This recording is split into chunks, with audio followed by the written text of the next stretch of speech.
దేవునికి స్తోత్రములు. మీ అందరికీ నా వందనములు. ఈరోజు దేవుని వాగ్దానము. నేను నీకు ముందుగా పోవచ్చు మెట్టగా ఉన్న స్థలములను సరళం చేసేదను. యెషయా గ్రంథం 45వ అధ్యాయం 2వ వచనం. మహాపరిశుద్ధుడైన మన తండ్రి అయిన యెహోవా, నేను నీకు ముందుగా పోవచ్చు మెట్టగానున్న స్థలములను సరళం చేసేదను అని మనతో సెలవిస్తున్నారు. తండ్రి మన నీతిని బట్టి మన మార్గములను సరళం చేస్తున్నాడు.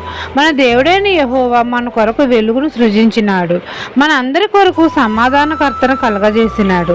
మనం అందరము యథార్థంగా ప్రవర్తించిన ఎడల తండ్రి మన కుడి చేతిని పట్టుకుని ఉన్నాడు. మన ఎదుట ద్వారములు వేయబడకుండా తలుపులు తెరుస్తాడు.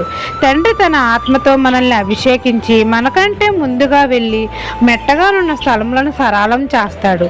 ఇత్తడి తలుపులను పగలగొట్టి ఇనప గడియలను విరగగొడతాడు.